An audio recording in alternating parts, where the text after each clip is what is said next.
Perfect, perfect. Welcome to In the Shed. Yo, it's great to be here for our next guest, the great Mathis Picard. So, Mathis Picard is from France and Madagascar originally, right? Born in Um, France. Born in France, but Madagascar, that's all that connection right there, right?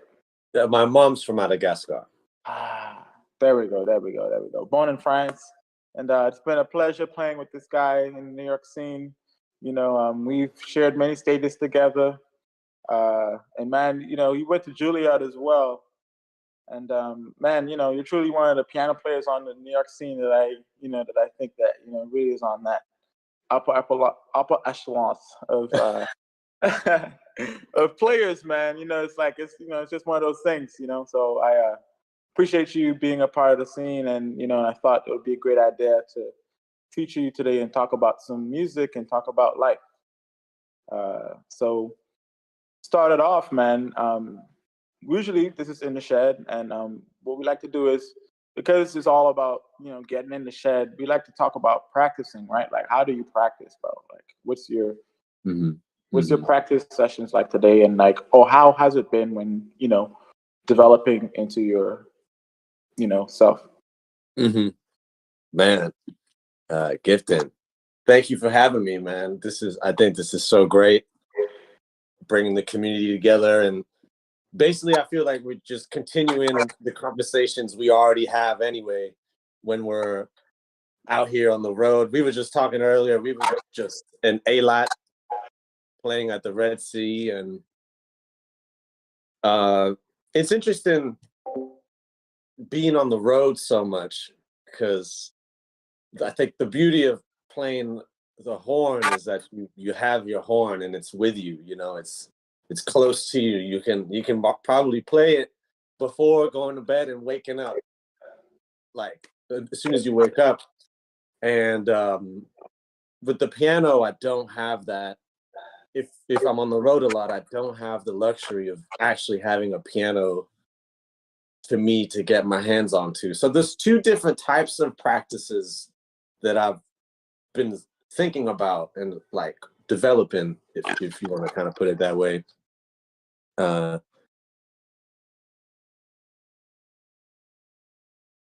This is might be interesting in terms of in the shed, but I think the first thing that I think about when I wake up, if I know I'm going to play that night, or if I'm just learning, I feel like we have a creativity tube that we can fill in one day, right?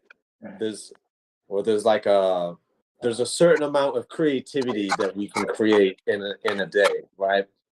So a lot of the times I'm thinking about not wasting that creativity and not wasting that focus. So let's use the example. I do have the piano next to me.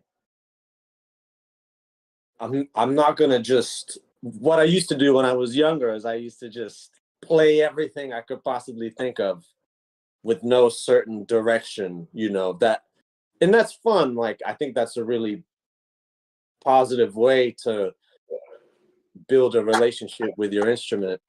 But I've been really thinking, because I haven't had access to pianos, how can I build music and practice music inside of me, in my mind, while still being on the move, while still living my everyday life, right?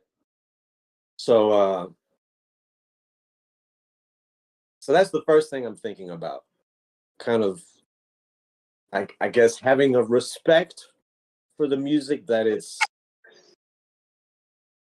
very special, and I want to be very specific as to like what I want to do when I'm finally at the instrument or preparing myself.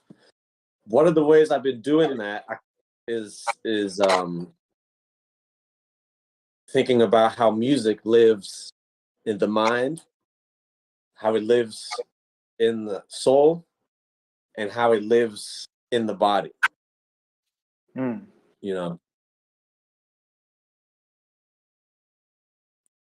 writing this book, that has it's called Where Music Lives. And these are the things I think about to sort of help me get a wider understanding of what music really is. You know, is music just you and I going on stage and playing our song? Or does music live way beyond that, even just in this conversation we're having, right? Mm. So let me use a little example. In Where is the body? Okay, the music lives in the body. You need a healthy body to perform your instrument. So that's one way that I practice, is taking care of my body. You know, it might seem very obvious, but it's very intentional.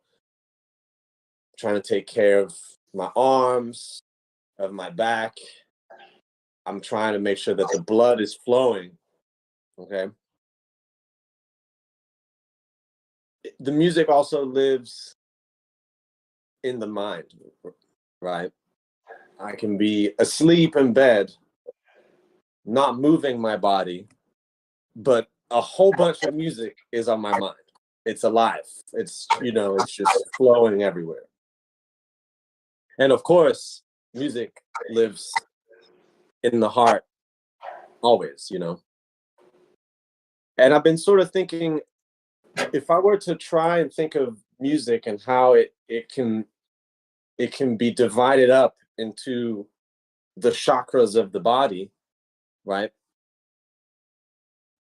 It made me come to this sort of, it's not a conclusion, it's just things I think about, right? It's not the be all end all. So there's three pillars in a lot of things in life. There's always three pillars: mind, body, and spirit, right? Harmony, rhythm, and melody. So let's break it down with the chakras. What is harmony? And where does it live? You know, there's this book by Hanrat Inyat Khan, who I think many people have read it. It's called The Mysticism of Sound and Music. And he talks about harmony being this feeling that can be sensed anywhere. For example, if you're a harmonious sound versus a non-harmonious sound, right? If something is harmonious, it feels included. It feels like it fits, you know, it's in harmony. It feels good. And if something is out of harmony, it kind of sticks out, right? So if you want to talk about harmony in terms of like this behind me, if I take away this shape, there's a certain harmony to it, but then I bring this shape onto it, perhaps you would say all of this intensity, that's not so harmonious of itself, right? It's kind of, it's doing this, but then together it creates a new harmony, you know? So harmony is also a thickness, I think. A thickness and texture that you can choose to be a part of or not.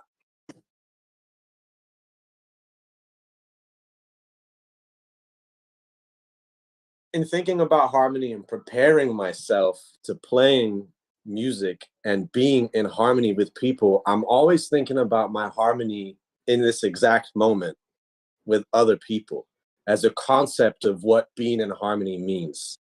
Beyond just, we're going to play this harmony, how can we play in harmony? And playing in harmony doesn't mean playing the same thing as perhaps what you're telling me, because this is so different to the green behind it, but together it makes a harmony, right? So as a piano player, a lot of harmony is about giving space for other people to be who they need to be so that I can find my space within that, you know? So that's harmony. kind of space, thickness and texture, and how that affects dialogue in everyday life, you know. Then you have melody. And I find melody really interesting because it's unlike harmony, it kind of says everything with one note. Everything you want to say is just, it's in that one note. And you know this even better than us piano players, but I feel like harmony is sort of, melody, it's a practice of letting go to the flow of whatever your melody is and is supposed to be.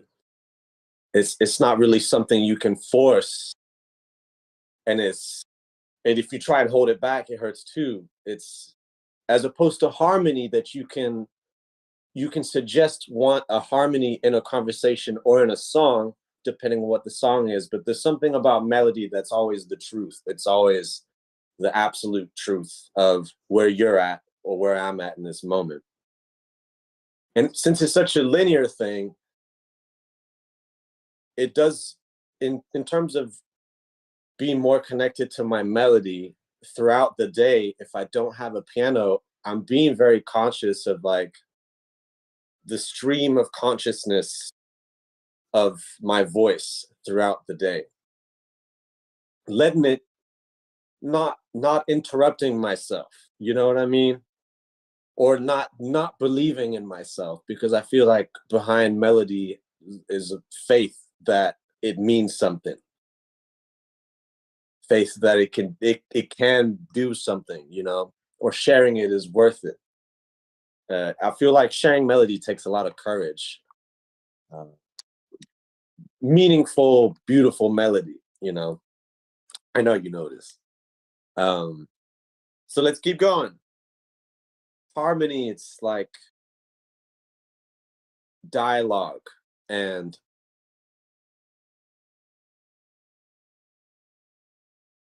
a sharing of one's individuality, right? We all have our own way of feeling harmony. Melody is our way of being connected to faith and to like a sort of spirituality, you know. Harmony is the mind.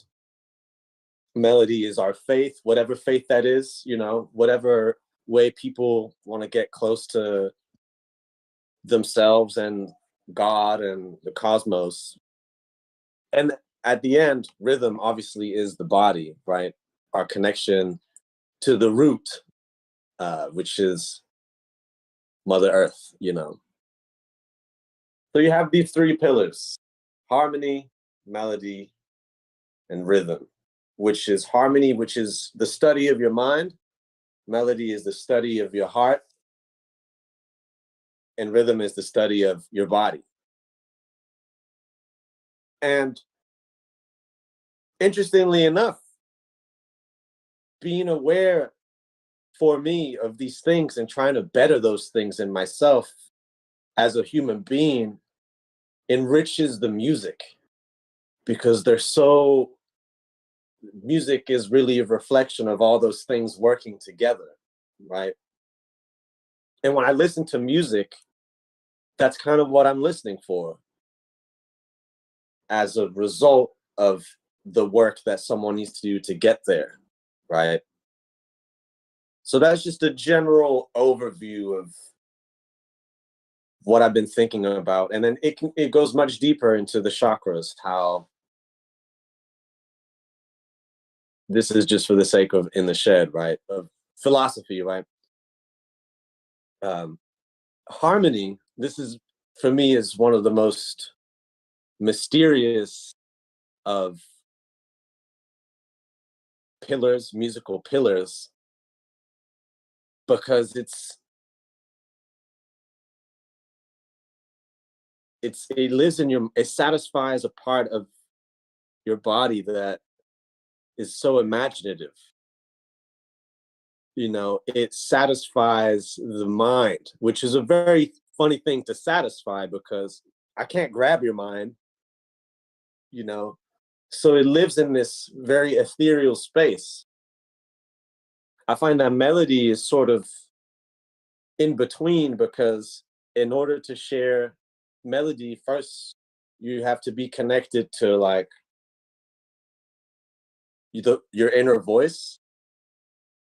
And at the same time you're connected to your inner voice, you have to be connected to knowing how you're going to share that, right? Because knowing and sharing are two different things. You know, you can know something, but like we're saying, the courage to share that, to know the value of sharing that little diamond that we all have is just as important as just knowing that it's there for everybody.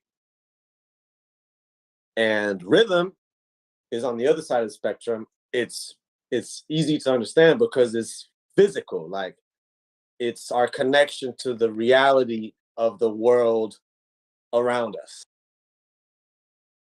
From ethereal to completely physical, music encapsulates all of it, you know? So, some little notes here for you. Loving it, man. I'm loving it. Yeah, if you have any questions before I keep going, if there's anything. No, man, this is exactly what people need to hear, because honestly, you're breaking it down in a way that gives a clear path to understanding, which I love, which is a way I learn as well. And it makes sense to me. Like, it really makes sense to me in terms of the body being something. And, you know, rhythm comes first, right? Rhythm comes first. And our body is constantly vibrating, right? And then you look at consciousness being the harmony, right? And it's just, you think about it, and then melody comes from the heart, man. Yo, man, just keep it going, brother. All right, so I see you got it. So let me break it down to the chakras, right? So I think 1, 2, 3, 4, 5, 6, 7 chakras, right? So let's start with the body, because rhythm comes first, right? So the two chakras. The first one is at the end of your spine, right? Is we basically sit on it. That's the root chakra. And right above that is the sacral chakra, which is our reproductive system, right? I don't need to explain to anybody why you need rhythm to make babies. Okay, that just is what it is. And the root, isn't it deep that if something feels good, we all start to shake the root?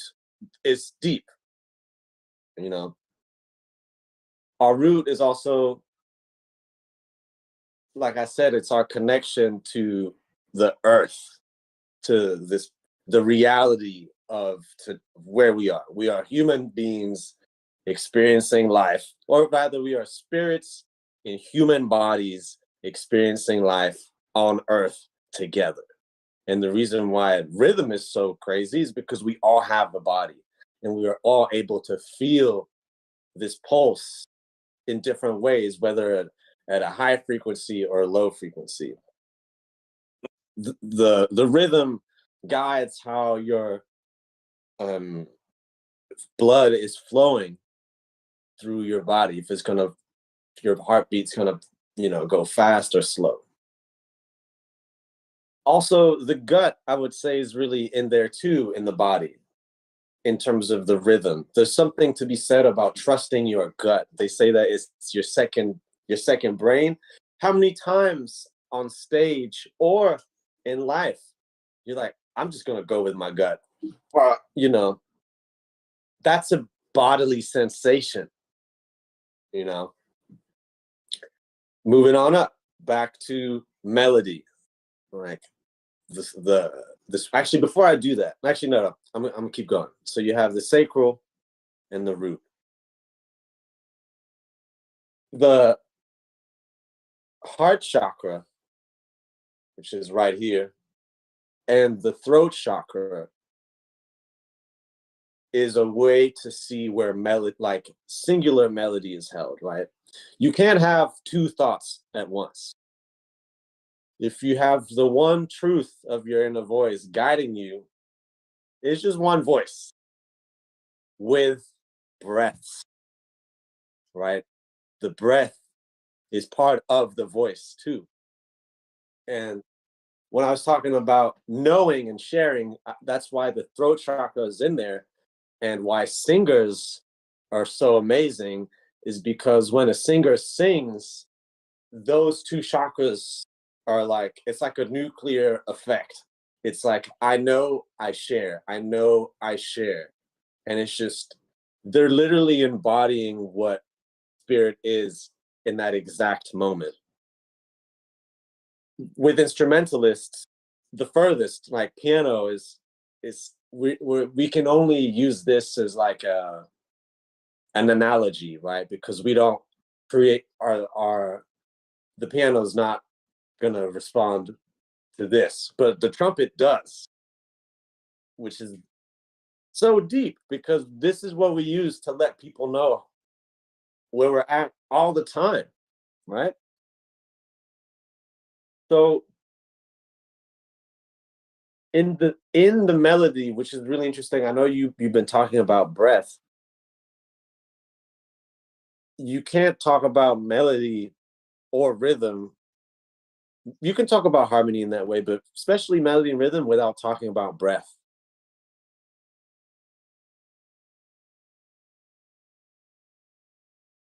Like I'm doing right now, right? I'm taking time to say what you actually want to say, right? You might hear something here and you're ready to share it, but what is that relationship you have, that composure that you can get to in order to really share unshamefully and with clarity, you know? What one way I've developed that. So this is an exercise that I've used to do on the road, um, to connect myself to that breath, right? I don't know about other people out here, but I gotta say, like, a big part of going to school and being in that academic setting where you're everyone's judging you, but there's no shine. Everyone's That's what it is. You're at the jury and you're being judged. Like there's no sugarcoating. That's what's going on. um, it can, if that's all you know with playing music, it creates this energy of, perhaps for some, it did for me, this extra energy of anxiety around music that actually doesn't exist, right? Music, it makes us alive, and it makes us step into something serious and something profound, but it shouldn't make us anxious to the bone. Like, I can't, I can't be here right now. So I remember there were certain sounds in recorded music, whether it be some jazz or like some like really complicated classical piece of music that I had to learn, that when I heard it, it made me feel anxious. You know what I mean? But that feeling didn't belong to me. That was something that was added on through being in school and maybe other people's anxieties. So I would practice playing something that I know either made me feel anxious or either made me feel like, oh, I could never do that. My inner voice was receiving it, but it wasn't responding in the right way. It wasn't responding with the love that I needed it to do. So I had to practice that. I had to put on the stuff that intimidated me to the point where I could listen to it in quietness without trying to interpret or say what it is, to actually receive the music as it was intended to be received. So I had to develop this whole new relationship of what music meant to me.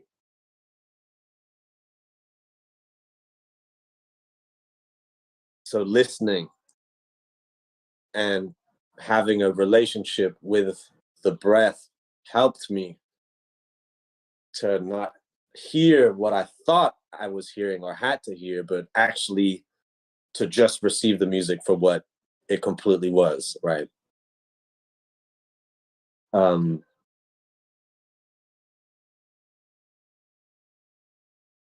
It's taken me a long while to understand like why, right? And I think a great person who we both agree really was able to manifest the why while they were playing was Roy, because it didn't matter what song it was, it didn't matter what the tempo was, or it didn't matter what the moment was in the venue where we were present. The totality that he brought onto the music always felt right. It always felt,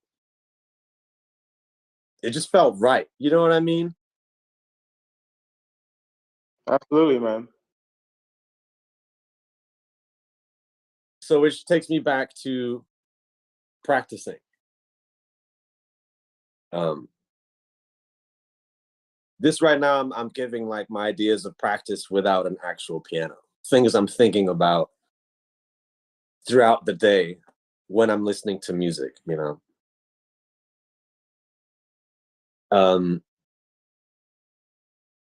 Are there any piano players up on right here?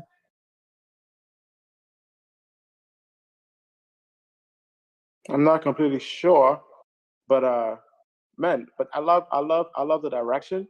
Like literally, I know you're gonna get into practice after the throat and the heart chakra. Is the head chakra the brain and the mind, etc.? I was just assuming. Thank you. Let me finish. So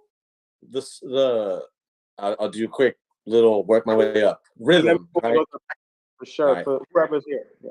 Right. The rhythm, the pillars of life and the pillars of music, how they correlate through the chakras. The pillar of rhythm is the pillar of the body that you can feel in your root chakra, your sacral chakra, which is, you know, life-giving, you know, and your solar plexus, which is your gut, right? The pillar of the soul, I feel, right, this is all ideas, right? This is not what it is. This is what helps me sort of compartmentalize, because it can help kind of get a little bit clearer. The pillar of the soul is the pillar of melody, of linear melody. Single truth, one voice. And that's melody. That is shared between your heart and your connection to the voice, your breath, and the space within that voice, and your throat of how you're going to share that, you know. Sharing is so much a part of is receiving, and the other way around. Now, the last one, harmony. You have, so we've taken care of that. Now you have your third eye, which is funny because there's an eye right here I'm looking at in this. I don't know whose eye that is. It's popping out. I can see it. Yeah. So you have your third eye and your crown chakra. So the third eye holds vision. And the third eye holds vision that is beyond time and space. And beyond time and space, I mean that you and I could be talking right now, and I'll mention, we were talking about blue holes. Your third eye is going to be able to see that in your mind, right? You can see it. You're not there, but you're there. And that's significant because it's real. It's this actual part of our body, is that the allocated point in our body that allows us to travel through space and time, and developing a relationship with that in terms of making music is good, because it can help you look at the music while it's happening. You can look at it from before it's happened or what happened before. It allows you to be around the music that's happening. That's what this is capable of. That's what allows you to imagine a certain harmony over a song before you play it. I love that. Yeah. That's what allows you to imagine. It's like, it's magic, it's magic. And now this is your thoughts. The crown is where your thoughts live. And it's different to the one voice, right? Because you've had that conflict before where, like, the truth here, but then here's like, and that's the ego. The thoughts is the ego. It's sort of like of a subconscious individual response. When I've been thinking about it, I feel that the mind, right? So our bodies, my body, your body, everybody's here is ancient, right? The algebra that makes our body has been alive forever, how it works, right? And our connection to all creation has been alive forever. But our minds start totally fresh the minute we're born, and they have to be fed, through our parents and our friends and our communities. They're feeding us, not specifically our individuality, things that make us in our individual selves, right? So why is that harmony? For me, I feel like it's harmony because you can't see it, you can't touch it. Your thoughts and your visions, like harmony, it occupy this space that kind of lives up here. And then through that, if you hear a nice harmony, then yeah, that'll make your body feel a certain way. You'll react to it in a certain way. I got something here about harmony in the mind.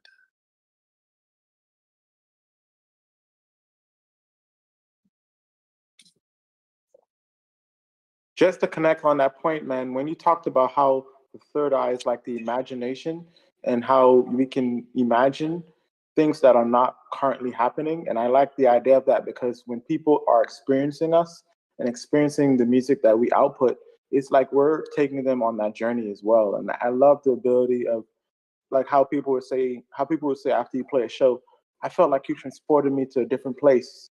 When people say that, it's synonymous with the idea that how we're able to imagine and take people to actually where we actually visioning, right? And so crazy that music, the ability that we've built in terms of the ability to develop this skill, to be able to share it with people, and then we now give other people a chance to literally see our worlds in a sonic kind of way.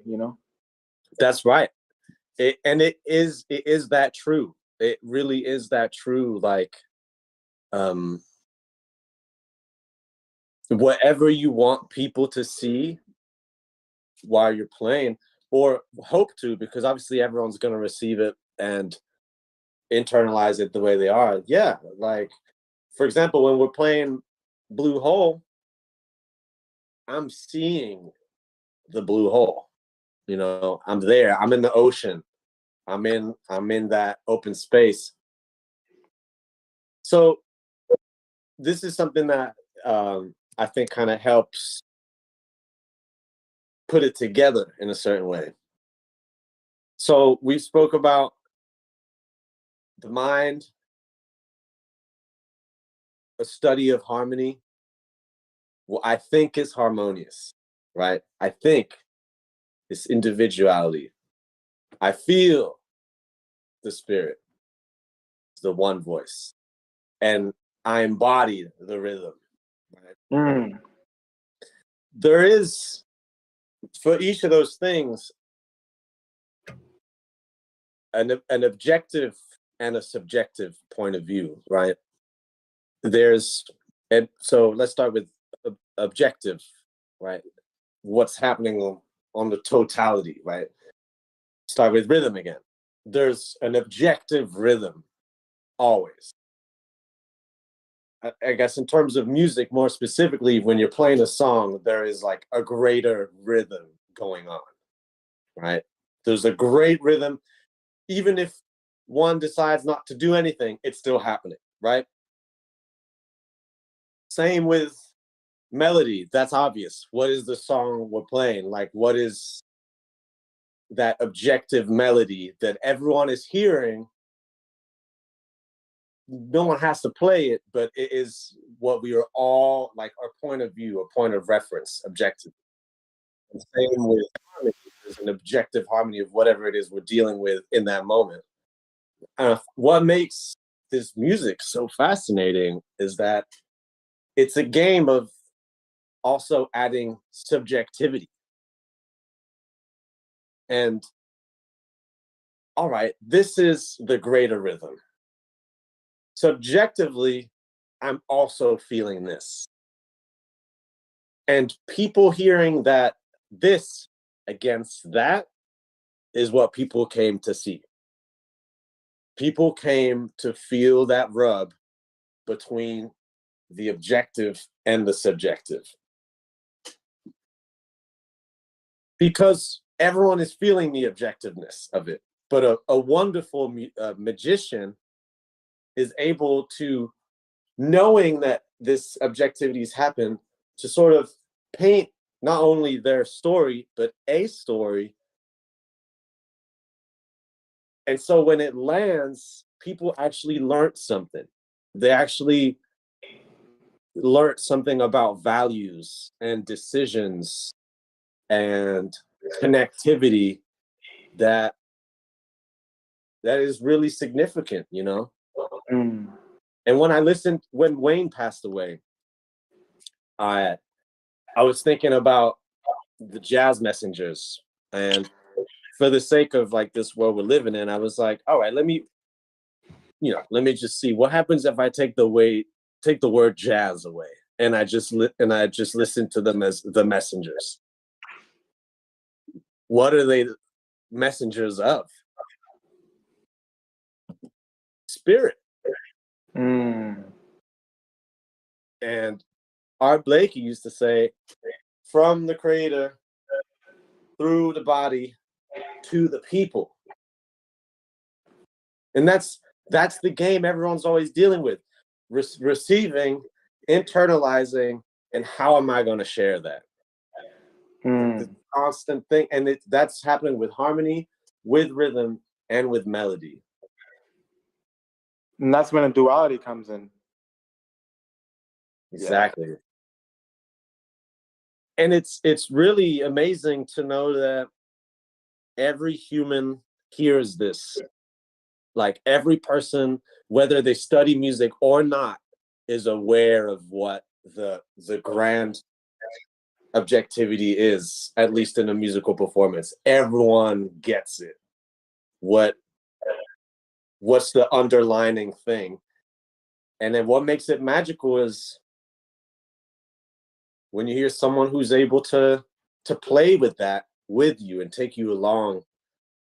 And when I hear Wayne play, like, that's all those things is what I hear. I hear like courage now. I hear breath. I hear insinuation. I'm hearing like like I'm hearing suggestions, and it makes it fascinating to hear music that way beyond I heard flat 5 sharp 7, even though that stuff is great. But what else what is the message? What is the message that they were trying to share. You know? I love it, man. I love it. I think that if anything, when we talk about delivering something, it's gonna be there's gonna be somebody, whoever it is, that's gonna deliver this message. It's not gonna be. It's inherently going to be like personalized, right? Because it can be me and you can be delivering the same package, but because I'm delivering it, it's different inherently. It's just, and I think that is what's so interesting to me about music. And I love the way you just broke down a lot to us and really gave us a clear path to really thinking about it. And I think that's really important, man. And man, I don't even know what to say, man. It's just really got to just think in. Yeah. So we have like 15 minutes left, right? Yeah, I mean, but honestly, right now, man, we can even take it. We can even take it to that conversation we had about the different types of I guess you can say messengers. Uh-huh. Yeah. Yeah. You can take it to the different type of messengers in terms of when we had that conversation and a lot, and we talked about how different improvisers have different like strengths, or we can look at them as abilities or superpowers. And I wanted you to elaborate on that for us. Now that we've got a sense of the makeup and the and the body and how we're where the music lies, right? And now we talk about the different body types and the different superpowers that come with it, right? Yeah. Like, how do we talk about that? So that's great, because it kind of is like the next part, So we would talk. There's this book I bought. I think it's called something perhaps cheesy, like 88 keys, 88 pianists, something like that. Like defining pianists. And again, like I think it's labeling and categories are both useful and dangerous. It's important for me to not see it as the be all end all. But when something makes sense, it's very inspiring. And I felt like how they categorized different pianists in this book, it made a lot of sense to me. And he was able to use this terminology, right, through all stages of the development of the piano. So you had let's see, you had a rhythmist. So someone who it's like the natural approach to music. What part of these pillars we are most attracted to, so rhythmist, they put someone like James P. Johnson as a rhythmist, where the moving creative factor that's moving everything is the rhythm. Someone else who was kind of like that, I feel, Bartok's music is rhythmist. Then you had melodist, which is someone who leads through melody, and I don't think that this is subjected to any instrument specifically. I think you can be a melodist or rhythmist on the trumpet, right? It could be related to, and honestly, yeah, it could be anything. But for melodist, they'd use someone like Fats Waller, which I would completely agree with, because think about all the songs he wrote. Like Ain't Misbehaving, Honeysuckle Rose, like those are just incredible melodies. And even the way he plays on the organ when he improvises is super melodious. Someone else who's actually melodious as well is Bud Powell. He's a melodist. Um, keeping going. Then you had a rhythmist, melodist. Oh, the alchemist. And now the alchemist is the person who's interested with this in the music. You know, the alchemy of the unseen. You know, and I would play someone like Herbie in there. You know, I feel that he's an. This is not to say that they don't play melodies or rhythm, but more to say I really connect with that when I hear their music, like this playing with alchemy, you know, in this way. I'm trying to think. I'm giving piano examples because that's I think a lot about that. Maybe it'd be a fun exercise to kind of see how that might relate with other instruments. You know, like I don't know, maybe Brian Blade is an alchemist on the drums. Yeah, yeah. You know, and then you had Ambrose on trumpet. I think Ambrose is an example of an alchemist. You know, on trumpet. You know. Yeah. And then the fourth one was combustible, right? Which is sort of like when we were discussing it, I think we actually both came to like some sort of idea that maybe combustible is like coming at music through energy, wanting to build energy and then let it explode or not, you know. I think that seeing those different terminologies kind of helped me figure out myself in a certain sense. And like what do I like in music? You know, like what do I really like in music?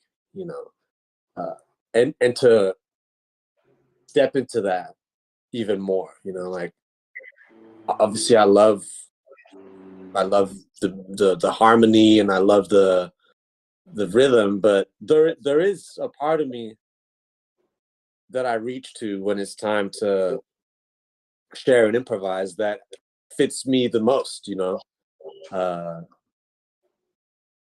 I think for me, it's kind of for me at times when I'm feeling good, right? When I feel like I've done my work, when I feel like I've nurtured my mind with knowledge, because this is something I didn't actually speak about before, is how do we nurture these three pillars, right? Obviously, for the body, go work out, go drink water, eat good food.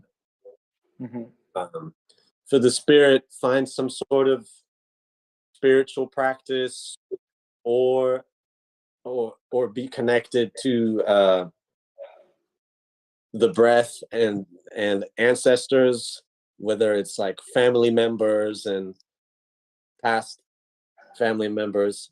And then the mind is sort of the way to nurture the mind is to let it, you have to feed it, right? Because you have to feed the mind with good things and good shedding.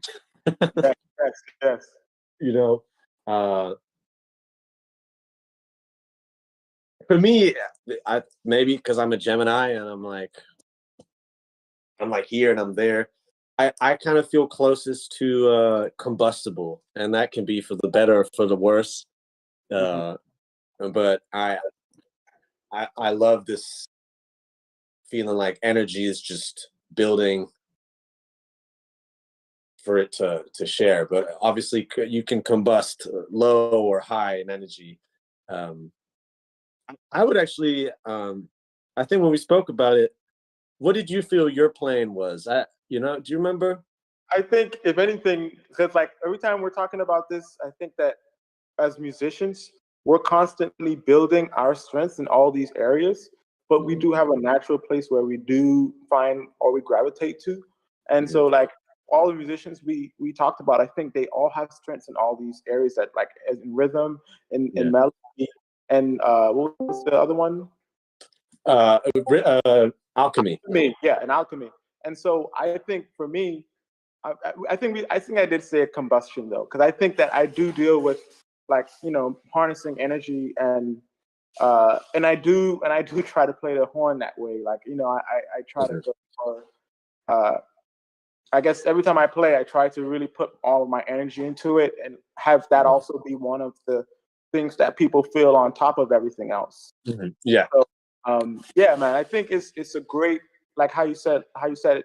It's not the end all and be all, but if anything, it gives us a sense of like what's going on musically and how we can like get a sense for our natural tendencies, if anything. Yeah. For me, I feel like some of that tendency. It's like, for example, I feel like have been more of a rhythmist or melodist before an alchemist. But what has allowed me to dive more into my alchemy actually was not to think about alchemy, but more about the energy and what the energy needed me to create. Yeah. I do like combustion, man. It's really powerful because it's one of the things we were talking about, how like people can be listening to you and be experiencing what you're playing. And I guess combustion has this ability where it hits everybody in a way because it's energy, right? People feel your energy before anything else. And everything, people also can, you know, can also feel everything else in terms of the melody. And it's probably hitting those points you talked about earlier, the heart, when people are, you know, reaching for the melody. I feel like I also, you know, lead with melody as well. Like when, you know, when you're talking about heart, and it's like, and also the rhythm, the body. Like I really love the way we spoke about it just now, and like taking it through those steps. And I think that gives everybody a good sense of how to really think about it, and when we're shedding, to think about it and to build these, you know, these parts. And obviously, when you forget about it, you're gonna just express yourself and you're gonna express Exactly. you know? Yeah. There's it's interesting because you can think about all these things right now, but then when it comes to sharing, the idea is you've done enough preparation that you can just trust it. You can trust your body, you can trust your mind, and you can trust your heart, you know. And that's a really wonderful place to be at, when you feel like you can trust yourself, and you can make mistakes, you know. Then you continue to learn. You then learn by experience, which is something we also talked about, where you put yourself in uncomfortable situations and you learn through those, you know, through putting yourself in those positions. And I think that's when music becomes something that every time you play it, you learn something, and that's the beauty in it, right? What I love about music is that really gives you a chance to just like push through that silence of needing to like mute yourself and keep things to yourself, and it gives you that opportunity to express artistically within and outside of norms of what may or may not be deemed as acceptable, but is ultimately acceptable as art itself. And that's the beauty. It's definitely a sacred thing that we can all share together, whatever we're working on throughout the day, like what you're saying, deemed as acceptable or not. When, you know, I feel like music is a mirror of us, and it's important to share who we are. Always, it's important to have the courage to truly share what we're actually about. You know, there's this amazing book I've been reading on the road of, again, when Wayne passed away, I was very touched and like very, I don't know, for some weird reason, I actually felt even more connected to him. Like after he passed away, I was just like wrapped in his music. And I've been reading this book, Wayne Shorter and Herbie Hancock talking to their Buddhist master teacher.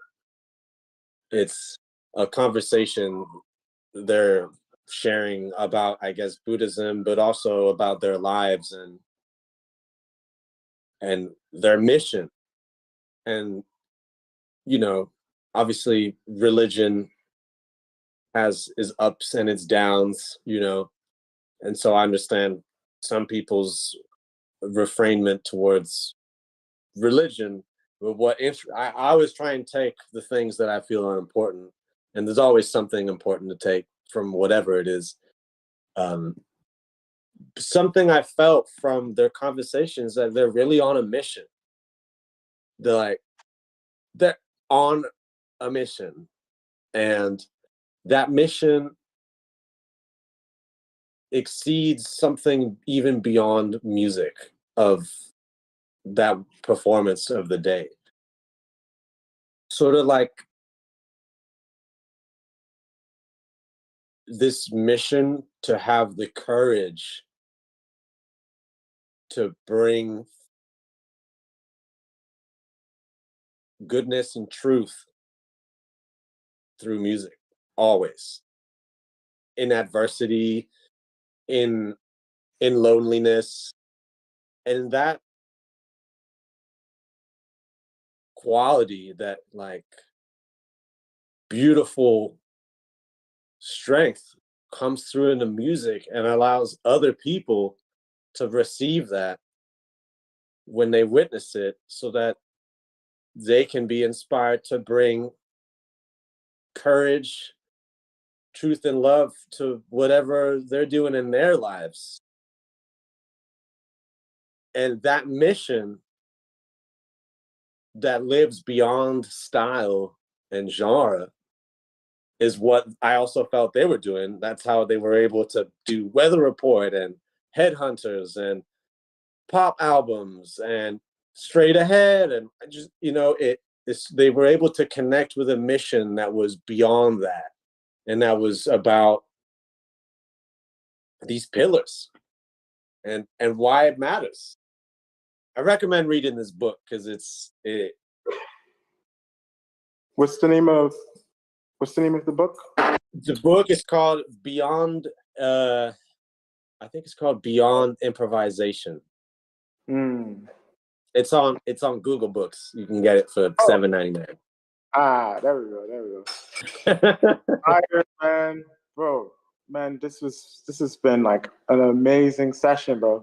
Like, I can't wait to, you know, go back and, you know, be able to, you know, share this with people. And thank you for sharing this knowledge with us, man. I just wanted, like, you know, ask you in terms of, before you leave, like, in terms of whatever you're working on now, musically, albums you got coming out, music projects, to, like, you know, share that with us and, you know, let us you know. Yeah, man, thank you. There is a new record coming out that you're a part of.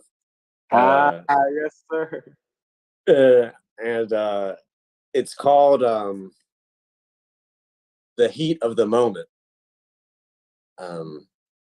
which has double meaning, literally, to the climate change we're feeling today, you know. Also, the heat of the moment being the study of the moment. How can we be present? What is the best moment is this moment. So how can we make the most of this moment? Because the world needs us to take responsibility and react to this moment in time. There's like a lot of intense stuff happening in the world right now, and that's the heat of the moment. But the heat of the moment is also the most important thing, being present. And so it's a discovery of all the ways in which that manifests itself. For example, there's a song called Prana, which prana means life force. So the game of the song is to engage your life force as you're playing it, so that the instrumentalist can feel it and the audience can feel it. Yeah. So, and we played a song that was called Never Again. And that's, spiritually speaking, like, how can you let go of things? Being able to let go, Be like, all right, never again. I'm not doing that. And to move forward with the things that are good for us, you know. So I'm excited about that. That's going to come out. The whole record will be out in November, and it's featuring you, the great Giveton Gelin trumpet. Thank you, bro, man. That joint was a great session, man. Love the tune as well. I can't wait for people to check it out and listen to it, man. I'm so proud of what you're doing, man, compositionally, also just your philosophy about music and life. You know, I'm glad we got to share it into many more, man. Let's do it again. You know, so we're gonna keep the conversation going, and also with other piano players as well. Man, Mathis, there's such like a level of like deep. I want to say it's like a wellness, a depth of like wellness and core and weight in what you're speaking about. And you know, I missed a lot of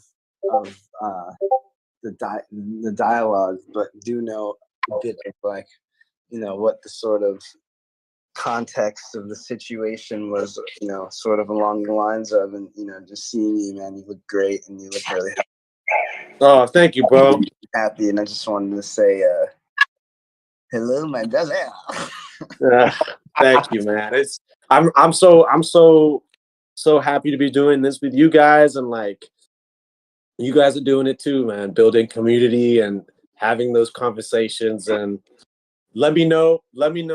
I know we got a group one, which is gonna be really fun to do this Friday. But if people are interested, I'm always down to dive deeper into this. And maybe next time I can like show how that way of thinking helps with actually playing the piano. Like now that I'm at the piano, what am I, you know? But this has been great, man. Giveton, so much love to you guys. Part two. That's part two. Part two. Yes, exactly. Yeah, man. All right. Thank you, Mathis. Thanks for joining us, bro. Of course. We'll be in touch, bro. All right. Much love, guys. Stay safe.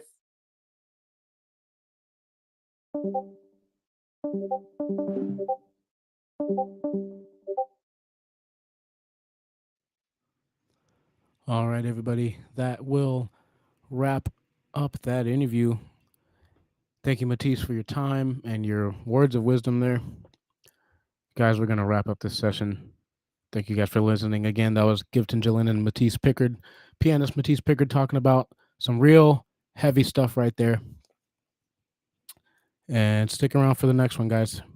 Thanks for listening.